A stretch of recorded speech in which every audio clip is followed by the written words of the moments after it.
Bonjour, Dominique Busseau à la Villa Forbes pour Road to Cinéma.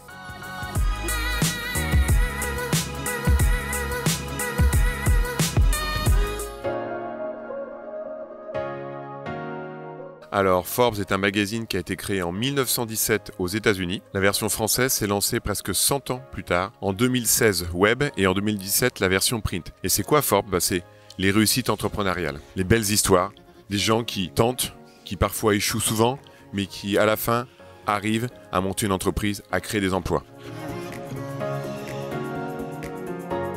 Alors c'est une vingtaine d'années dans les médias, médias en ligne, médias print, des grands groupes, la création de médias moi-même, le rachat d'actifs de grands groupes.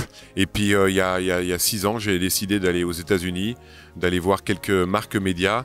Et après avoir vu celle de Forbes, j'ai regardé ce qu'il y avait sous le capot. Je me suis dit c'est celle-là ou aucune autre que je dois ramener en France.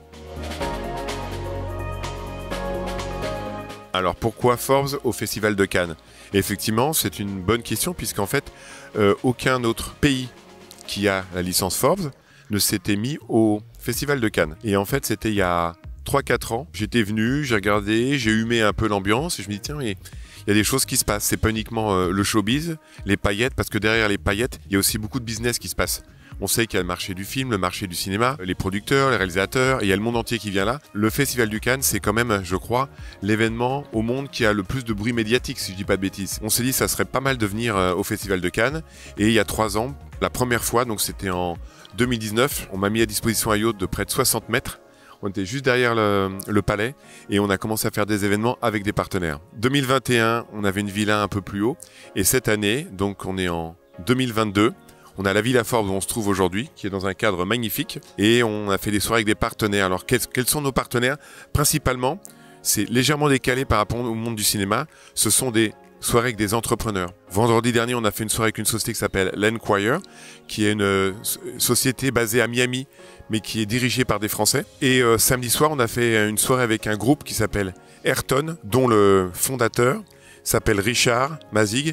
Et ce fameux Richard était dans cette année dans nos Under 30. Je ne sais pas si vous connaissez nos fameux classements des 30 Under 30. Ce sont 30 jeunes qui se déploient, qui ont une croissance fulgurante de leur société et qui font rayonner la France à l'international.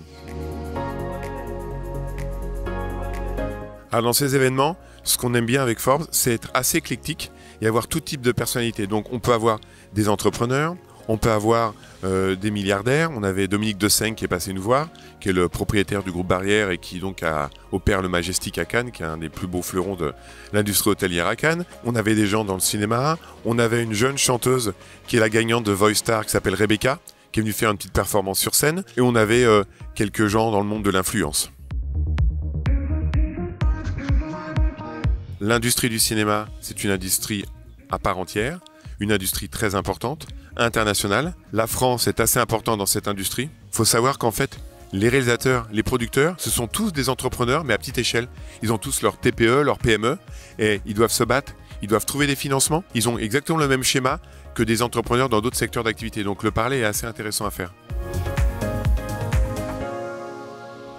Cette année, elle n'est pas à Cannes, mais j'aurais tendance à vous dire Camille Cotin. C'est une actrice qui est en pleine pente ascendante. Encore une fois, ce qui est important chez Forbes, c'est mettre en avant les talents, qu'ils soient artistiques, sportifs, entrepreneurial, business, qui font vraiment rayonner la France à l'international. Et donc l'année dernière, à quelques mètres de moi, il y avait Camille Cotin qui montait les marches avec Matt Damon pour le film Stillwater.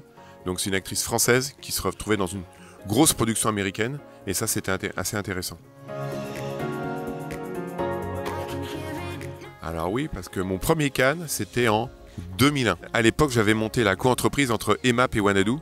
EMAP qui est venu Mandadori Reworld, un grand groupe de presse français. Et j'avais monté un média qui s'appelait Canal Star. Et c'était le tout début du streaming sur Internet. Et on était sur la terrasse du Noga Hilton. Et on faisait des interviews. Et des fois, on faisait des interviews live sur la terrasse du Noga Hilton en 2001. Vous imaginez, ça remonte à pas mal de temps. Il faut tenter. Il ne faut pas écouter les conseils des autres. C'est comme dans l'entrepreneuriat, il faut tenter, échouer, se prendre des portes, se prendre des vents, comme on dit. Et à un moment, être au bon endroit, au bon moment, saisir la bonne opportunité et tenter sa chance et y aller. Et à un moment, on va pouvoir peut-être rencontrer la bonne personne qui va peut-être vous permettre de déclencher un événement, une nouvelle rencontre. Et tout ça fait qu'au final, vous arrivez à optimiser votre présence à Cannes Parce qu'il faut savoir qu'à Cannes, c'est un peu la guerre, c'est un peu la bataille. Quand on arrive, on connaît personne, on n'a pas d'accréditation, on est vraiment en marge. Donc il faut être surtout humble, être soi-même, et n'hésitez pas, ne pas hésiter à aller vers les autres.